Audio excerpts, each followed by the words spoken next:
look, you've had a little bit of a taster, but trust me, on tonight's show, you're going to see what I truly believe is one of the most innovative and just plain out there builds we've ever done on the Gadget Show. Yeah, and you might have already had a sniff of what we've been doing, because last week we posted a teaser film on the internet, and this thing, it's gone global. Absolutely. So you gamer girls and gamer boys are now dripping with anticipation at the very merest snufty of what we've got coming your way. Snufty. So here's the story of how me and him made something quite extraordinary.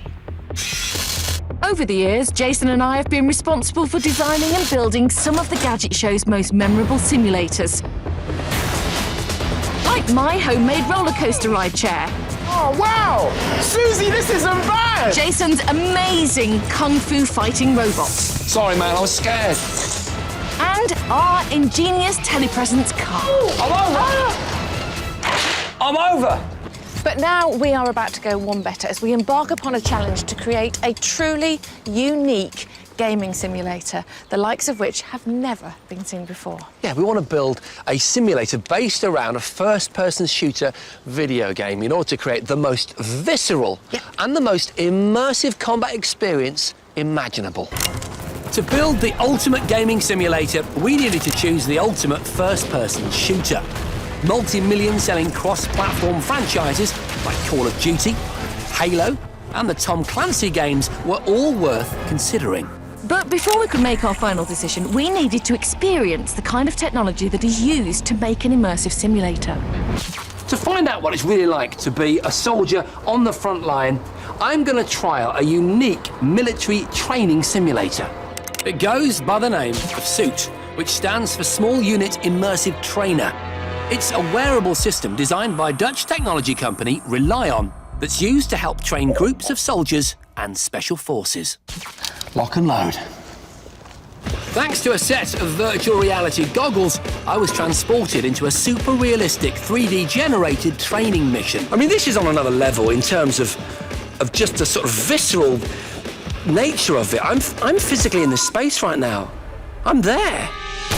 And as I walked around, 18 inertial sensors spread across my body continuously relayed the direction, orientation and speed of my physical movements to control the virtual me. Feedback, I mean, it's instant. Everywhere I look, it's absolutely real time. While Jace got to grips with his wireless suit, I headed to the infamous London dungeon to experience Vengeance 5D, a horror ride famed for its immersive technology.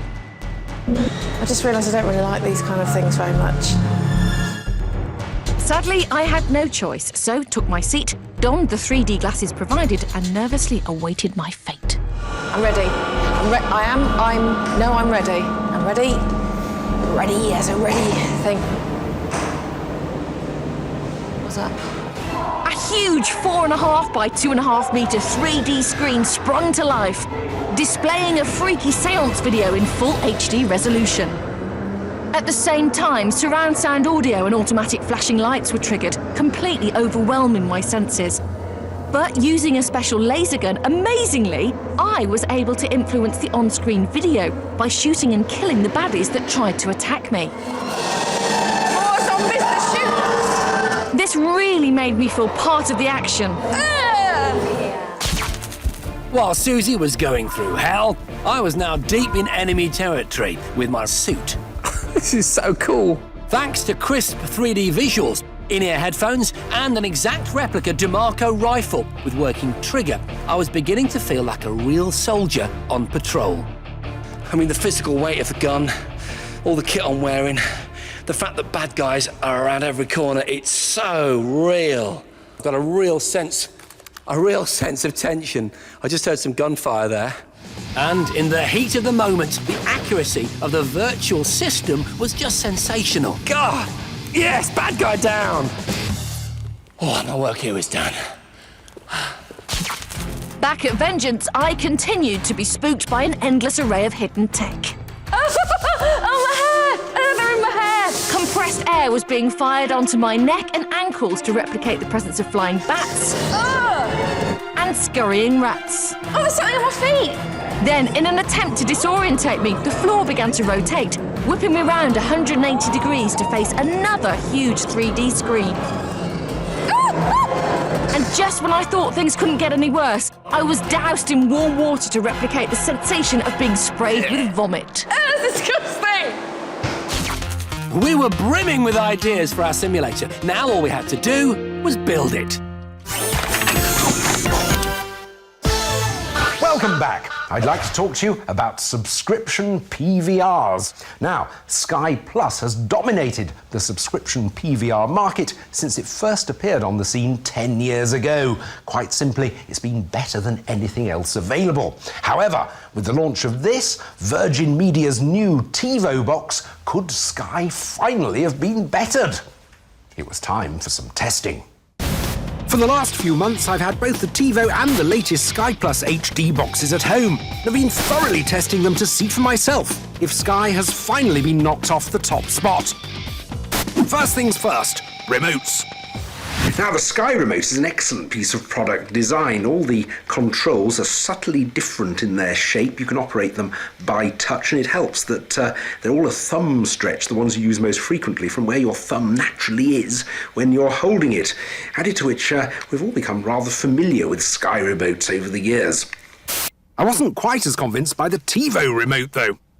Now, the TiVo remote is all new, so you'd expect it to take a bit of time to get used to, but it's all rather frustrating because it's not actually very well designed, I don't think. It's got a lot of very similarly shaped buttons, and some of them aren't in the place you really want them to be, like this clear button right down at the bottom, which I found I was having to use quite a bit. Other things I've been living with over the past few months are the interfaces and the EPGs. Both the platforms obviously come with very comprehensive electronic program guides. You can look what's coming up on all the various channels up to about a week in advance. The Virgin box goes a bit further though, because if you select a program, you can actually find all the episodes of it that are coming up. So TiVo offered more information, but I found it somewhat slower than Sky when scrolling through the pages. An observation my daughter agreed with. I think it's really slow, to be honest. You don't have the simple kind of way of using it instead of, like, on Sky. It's kind of quick and easy to use, well, for my age, really. Sky also had the edge in terms of usability and intuition, but then its interface has been tried and tested over a number of years, while TiVo's is still ironing out a few kinks. There are lots of minor little frustrations with the Virgin interface. I mean, just one tiny example. If you go to the Apps and Games tab on the home menu, you get another menu which just has apps and games in it, so you have to press it twice. Why? But how do the boxes compare when recording? Sky can record 2 channels at once while you watch a third program you've already recorded, whereas with TiVo you can actually record 3 programs at any one time while watching a 4th pre-recorded one. Something which did meet with teenage approval. I find that the TiVo box seems to be working a lot better when it comes to recording. You can record several things, and you get to seem to watch another program at the same time, which is good compared to when you watch the Sky box. You can only record 2 things at a time, and if you try and watch another program, your recordings will fail. So TiVo had the edge there, but it also had another neat feature up its sleeve. So normally on the TiVo box, as with the Sky box, you just set your recordings or series recordings from the TV guide. But the TiVo also goes one further because it actually records things automatically that you might like. You help TiVo refine its choices by using the thumbs up and thumbs down buttons on the remote to show your approval or disapproval. Now that's clever. In fact, recording capabilities are arguably TiVo's trump card, because you can also set it to record by keyword or an actor's name, meaning you don't need to scour the schedules. Now, say for example I wanted to get all the films with Sid James in them. He's a long-term favourite of mine. There we are, look! I mean, it could be a way of discovering programmes you wouldn't have done otherwise, which is really rather nice. So, all very clever, and it did leave the Sky box, frankly, looking rather limited. And it wasn't done there, because compared to Virgin's on-demand content, Sky also seems to trail a bit. Now it's the middle of the night, I can't sleep. This is just where the Virgin box really comes into its own, because there's a vast amount of on-demand material. There's recent programmes from BBC, ITV, Channel 5, Channel 4. Plus, there's an additional whole library of movies, music videos, TV choice on demand. On this page, for example, I can choose from Johnny Vegas and Jack D to Jane Eyre. Tough life watching TV all day. This is all great. I must confess, though, that I've experienced a few frustrations with the on-demand content, the iPlayer app in particular freezing occasionally. Overall, though, Virgin really sets the standard with on-demand. While Sky has a service called Anytime Plus, which offers similar options, to access it you have to be a Sky broadband subscriber. Virgin, by contrast, don't make any such stipulations. So, after my months of testing, what conclusions could I draw? The actual boxes may have changed, but it's still the same old choice between Sky and Virgin, really. With Sky, you've got a massively slick box, lots of channel choice, whereas with Virgin, you've got more technological features and more on-demand content, but wrapped up in a rather clunky interface that can be irritatingly temperamental at times. All in all, too close to call. What are your G ratings? Well, I'm going to give 4 Gs to the TiVo because you do get that wealth of on-demand material, all those clever features, and even during the months that I've had it, they've started to iron out those bugs. OK. But I'm also going to give 4 Gs to the Sky Plus HD box simply because it is so slick and easy to use. It is the one you tend to be drawn to. Yes, it is. OK, John, thank you very much. Now, top 5s, and we're talking USB sticks. They are a crucial part of any tech fan's arsenal, and it's about time you got a new one, right? Right? So to help you make a decision, I've come up with a short film and I've called it Top 5 USB Sticks. Yeah? The USB drive, mobile home to your precious data. Unfortunately, their diminutive stature means they're easy to tread on or drop in a puddle. So, to be any good, they have to be tough. And this last point is the clincher, especially if you're a bit of a klutz. So I enlisted the help of my mate Tony, who's a bit of a butterfingers, to whittle down a parade of the best, fastest and toughest USB sticks to 5.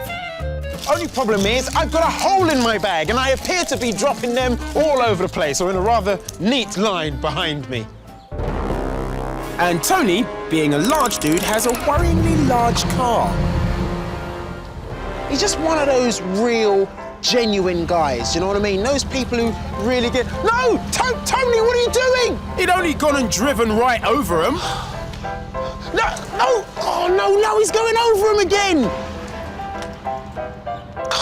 All too common a problem. Everyday occurrence. Right. Not so good. OK. Let's actually see which ones work. Not a hope. It just won't go in. Would any of them have survived that frequent problem of a good crushing? To the next round. An impressive 16 drives survived. Yep, through you go. With 19 being crushed to oblivion. You go in there and I'll see you in a short while, all right? Nice one. Next stop, the laundrette, where we decided to give some of my mate Tony's clothes a bit of a wash. But, Tony being Tony, he forgot to take the remaining USB drives out of his pockets. No, don't tell me you put them in the washing machine! Still, a good USB stick should survive this, as it's all too easy to drop one into your drink or down the dunny. So we figured we'd help them along with a quick tumble dry. OK, this machine reaches pretty toasty temperatures, but again, it's nothing your data wouldn't face in real life, down the back of a radiator, or even in a house fire. Your clothes will need a bit longer, Tone, but let's check out these USBs now. How many would have resisted a nice soak and spin? Working. In fact, only one USB stick failed the washer-dryer test. 256 gig. Almost £500 worth of, well, scrap plastic now. 15 of these USB hard nuts had survived in all, so our top 5 was finally decided on price, or cost per gigabyte. Lucky, see? At 5, it's the Verbatim Store and Go Executive at £1.26 per gigabyte of memory. In at 4, the SanDisk Ultra Backup at £1.23 per gigabyte. At 3, the Lexar Jump Drive Twist Turn for a minuscule 99 pence per gigabyte. In at number 2 is another verbatim, the Pinstripe at 96 pence per gigabyte. Number 1? Yeah. Oh, yes. Well, we were so determined to see how tough and rugged these USBs were, we devised another test. After all that, we'd worked up an appetite and stopped for a bite to eat. You see, USB sticks aren't the type of things that you should accidentally boil, mince, or put in a blender. But they do look a little bit like chipolatas. You really should be careful you don't pop them on the Barbie.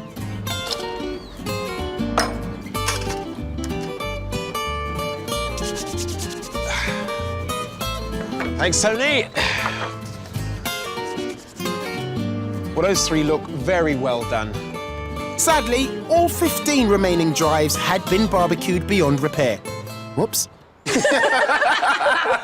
That is fantastic. What is the point? OK, look, I can be accused of going slightly overboard with the final test, but... Just a little bit. Listen up. To my surprise and dismay, when I checked them all afterwards, none of them worked. Except this one. Oh, very recently, it has shown a spark of life. Now, initially, the test, they all failed, but this one now works. No. That's incredible. I shall prove it to thee. Here we are.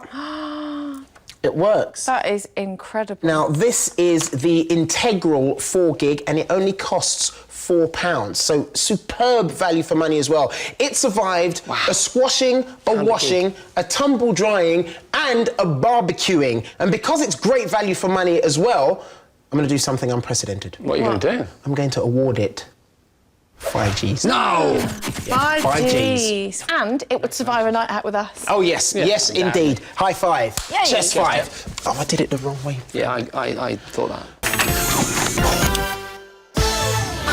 Welcome back. And now it's time to return to our very big and very exciting task. Oh, it's enormous. Me and Suzi wanted to try and build the most advanced, cutting-edge computer gaming simulator it's possible to build. Yeah, and this happened, that always happens when we do a build. We get an idea, and then it grows, and it gets bigger and bigger and bigger, and then it gets bigger again, to the point where it's so big we couldn't possibly imagine that we could have done that when we first had the idea. Yeah. Inspired by our research, Jason and I were brimming with ideas on how to build our ultimate combat gaming simulator. But first, we needed a game. Suzi and I had managed to bag ourselves a PC copy of the as-yet unreleased Battlefield 3. Unlike its predecessors, Battlefield 3 employs a whole new graphics engine called Frostbite 2, which should deliver state-of-the-art graphics, sound, and a whole new way of scenery being destroyed. Plus, it employs a brand new character animation technology called ANT, which essentially makes the soldiers look and behave in a super realistic way. Oh, look out, RPG. Hang on. That's right, I took care of him. So, with Battlefield 3 on the table, we went in search of the tech and expertise we needed to bring it to life in our simulator. First on the agenda for me was the location. I'm convinced that the optimum total immersion gaming experience can be achieved by placing the gamer inside this imposing self-contained igloo dome. Standing 4 metres high and 9 metres wide, the Igloo Vision Dome uses 5 HD projectors to produce 360-degree wrap-around imagery, like the horror movie I wowed film critic James King with last year. Even though the game would only project around half of the dome, it was the perfect environment in which to immerse the game player. But we still needed more tech.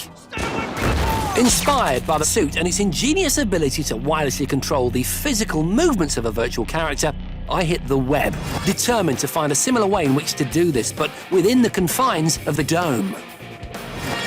I found a video of a roller-driven omnidirectional treadmill that seems to enable you to walk in any direction, at any speed. This unique product is made by a Swedish company called MSE Weibel, who specialise in the manufacturing of military simulators. I contacted its designer, Daniel Johansson, to ask if the treadmill could be used to control a virtual character. Do you think that your technology can deliver that? Well, Jason, I think our treadmill would be perfect for your simulator. So you can walk around freely, and we'll output these movements to control the game's character. Daniel explained that 10 overhead infrared tracking cameras would monitor the real-time position of our game player on the treadmill, and that this data could then be used to control the directional movements of the Battlefield 3 character. You're a clever chap. You're a clever chap, Daniel. How do you feel about coming over to the UK to get this project rocking? I would be honored to do that. Awesome, man. High five to the screen, my friend. High five. Right. Meanwhile, I went to meet Chris Chase, the boss of Extra Dimensional Technologies, a company who specialise in the creation of ambient LED lighting systems for concerts, exhibitions and the home. I was hoping his expertise in lighting would enable us to create the feeling of a full 360 immersive experience inside the Igloo Dome. Oh, this is incredible. The colours are so vibrant and they're wrapped around the room and around you. You feel really enveloped. It takes watching TV, I think, to a whole new level. Chris explained that his clever pixel mapping software could monitor the real-time colour changes within Battlefield 3 and use that information to control LEDs placed around the dome. We'll be using about 800 LEDs. That way you'll get a really intense effect. But Chris had yet another clever idea on how we could use his pixel mapping software. What we could do is map certain pixels of the screen so that when you're, for example, if you get shot in the game and the screen goes red, we can use that signal to control a paintball gun, for example. So you get shot for real when you get shot in the game. That is amazing. Next, I needed to figure out a way to take on enemies within the game. Like with the Rely On system, our user has to have a physical gun to hold and shoot, and this is it. Now, I know it looks like a bit of a toy because that's exactly what it is, but it's actually rather clever. Known as the App Blaster gun, it's traditionally used as a peripheral to enhance the experience of playing iPhone or iPod games. It's got 2 different triggers, each of which control a dabber to press the screen during gameplay. I'm going to use the gun with an app called Mobile Mouse, which is synced wirelessly to the PC running Battlefield 3. This will be calibrated so that whenever the front trigger is pulled, the character's aiming reticle will appear. And whenever the rear trigger is pulled, shots will be fired. But I wasn't finished yet. I went to see Matt and Hugh from APS Events and Media, who had the technology to move the 180-degree game projection around the dome. So this is a representation of the game player in the actual simulation. We've got the 180-degree game, which is moving at the same time as the actual game player. OK, so if I'm the gamer, wherever I move, like this, the 180-degree screen follows me. And because of that, I never see behind it. I never see off screen. I'm completely immersed the entire time in the simulation. That's correct. No matter where they look, they will see the game. I love this. And as if that wasn't enough, I was about to raise the immersive stakes even higher with the help of 12 Tipman Tango 1 paintball guns. These little beauties are going to provide some real force feedback to the fortunate or rather unfortunate person who's standing right in the middle of our simulator. Friend of the show, Grant from Robo Challenge, had helped me to build 4 separate turrets, each with 3 guns mounted on top. And in the name of research, I decided to experience their power firsthand. The idea of the 4 turrets is to completely surround the game player, like I'm being surrounded, right now. And they are triggered by the pixel, mapping system. And as for the gamer themselves, as they experience enemy fire from a certain direction within the game, he's also experiencing enemy fire from the same direction, physically, from the turrets. Ow! So we'd got together an extraordinary arsenal of tech for our sim. But we had absolutely no idea whether everything would actually work. Can I just say that your simulator challenge is shaping up to be the most epic ever? It is incredible. The amount of technology that people have very generously brought to the table from all over the world, just about, is amazing. Because that roller omnidirectional treadmill that you found and you blagged it, it's the only one in the world. Welcome back to the final part of this week's Gadget Show and the culmination of 6 weeks of hard graft courtesy of these two. You see, they went out and they found some very clever people and they also found some very clever tech. And then they married the clever tech with the clever people to come up with a very, very clever simulator. Quite possibly the most immersive and realistic combat gaming simulator ever. Yeah, we could have said that.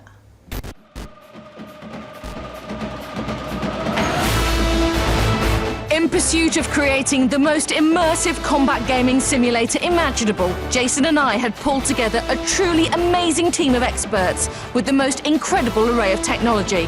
Now, we had to get on with the build. First off, we laid down the ingenious omnidirectional treadmill designed by Swedish simulator manufacturer MSE. With 16 segments of belt-driven rollers underfoot and 10 infrared position tracking cameras overhead, this system would seamlessly control the speed and the direction of our characters' movements. Honestly, this is phenomenal. This is a world first. The concept is that the game player will move this way, but they'll not actually move any further than that because the whole surface is moving. They might want to run back over here, stop there, move this way, backwards, but never actually moving more than a couple of feet. Can I just say, well found. Next, Extra Dimensional Technologies installed our ambient lighting system by positioning 800 colour-changing LEDs evenly around the dome. Then it was time to bring in my 4 ferocious paintball gun turrets, positioning them equidistant around the treadmill. We've got 12, which will fire up to 15 balls per second at the gamer. Honestly, I can't tell you how amazing this is. It's going to be terrifying, and that's what's missing from sitting in front of your home computer. You're not safe because you can get hit by enemy fire. And trust me, these babies hurt. You tested them, right? They really hurt. But we weren't finished there, because I'd asked Iman Maradi from game designer agency Running in the Halls to hack an Xbox Kinect camera to detect any jumping and crouching movements. So you'll see that Kinect is positioned there. Its infrared camera is looking directly at the central position where the gamer will be inside the dome. In this case, it's Suzi. She's given us a wave. But Suzi, if you do a couple of movements that you would do in gameplay, like crouch, for example, and jump, both movements are recognised by Kinect, look, and then sent to Battlefield 3 as inputs. Genius. After 6 weeks of hard research and painstaking building work, our unique creation was finally complete. But would it actually work? Thanks to my knowledge of the game, I'd be the one going into the simulator. And while I kitted up for battle, Suzi made a final check of all our computer systems. Rygrin, are you ready? Yeah. Are you nervous? Yeah. Yeah. Very, very excited. Adrenaline? And very nervous. Loads of adrenaline surging through my body right now. Okay, good luck. Okay. Oh, wow. Now come with me to my control centre. This is what I'm going to be seeing, these 3 monitors. So right here, we've got real live feed of Jason, and then here I've got the game, which obviously he's going to completely influence. After the camera had detected my body's outline, I was free to pick up my wireless gun and begin the mission. Here we go. As I took my first steps on the treadmill, the sensation of physically navigating myself through the level was mind-blowing. It felt like I was actually in the game. That is insanely realistic. This is so good. But then the enemy spotted me. Suddenly I was thrust into conflict, triggering the paintball guns to fire. Oh, right past my ear! Ow! Oh, he's been shot. Jesus, this is so scary. But as I spun round to retaliate, I noticed a problem. I just can't get it to go down. What's going on? The tracking on my gun was out and wasn't aiming where I wanted, leaving me a sitting duck. Ow, you Ow! Ow! I had no option but to pull Jason out of the firing line. Ow! Stop! Hi. Hi. So that is, without a shadow of a doubt, the most realistic game I've ever experienced. That includes multi-million-pound flight simulators. But my tracking's letting me down just a little bit, and it makes you so angry, because I know I can do it.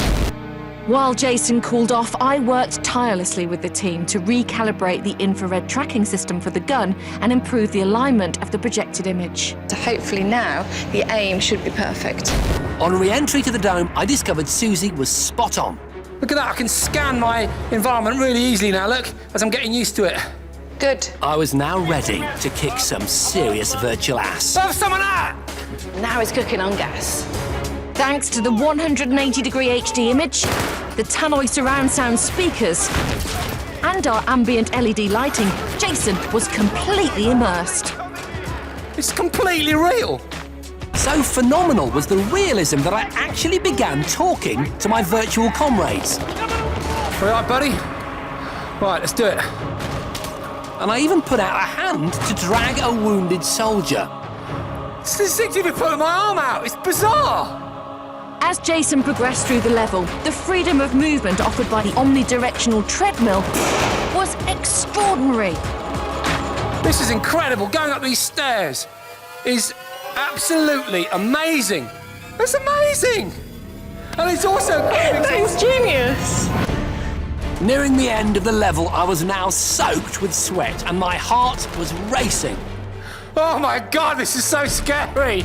This is so scary! I genuinely felt like the enemy was stalking me, and the fear induced by the automatic paintball guns was palpable, both mentally and physically.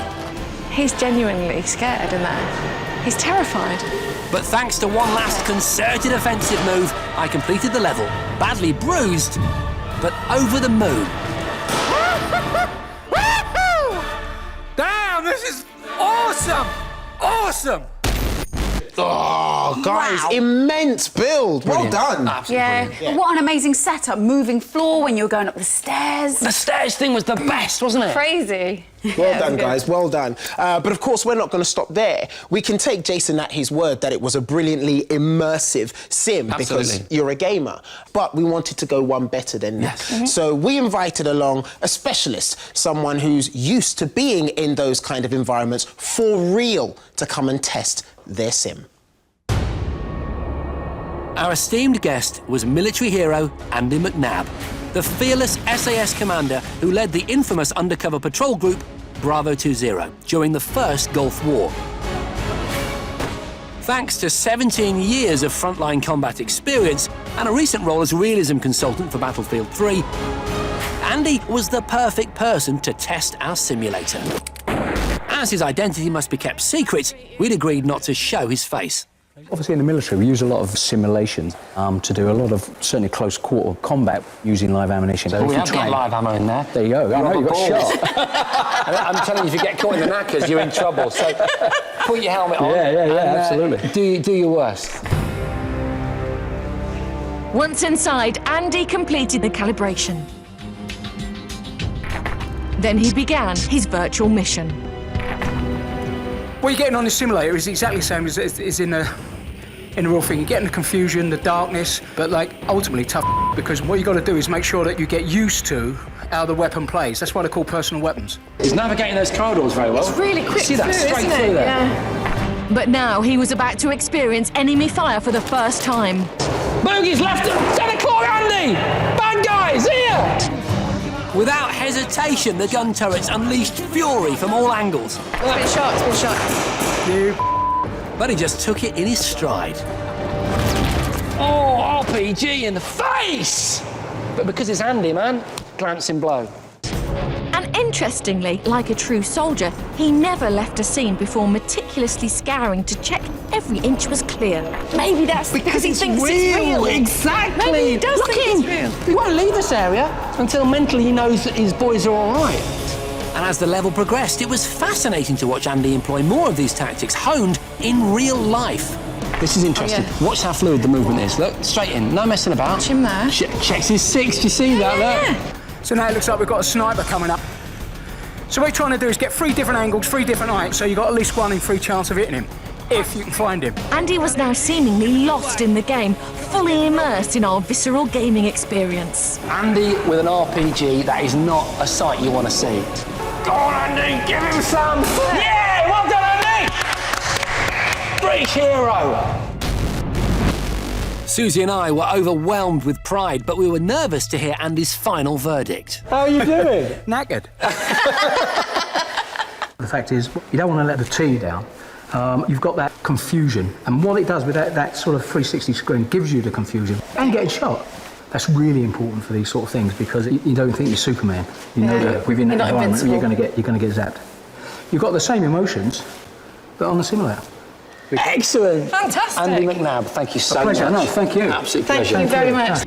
Wow. Andy McNabb. He looked so at home in that environment. Well, that is a massive compliment because that is what we wanted. We wanted him to think that he was in that sort of environment. And I think it's fair, we didn't know how to call it, did we? No, well, we didn't know if he was going to sort of come out and take the mickey out of us, Exactly. really. I thought he might be a bit polite, but basically say, you know, he could do with some work, but not bad. Yeah. But you couldn't get him out of there. Yeah. And the best thing was when he took his mask off. His face was pixelated. so cool. Well done, guys. That's all we've got time for on tonight's show. We really hope you enjoyed it. See you next time. See you.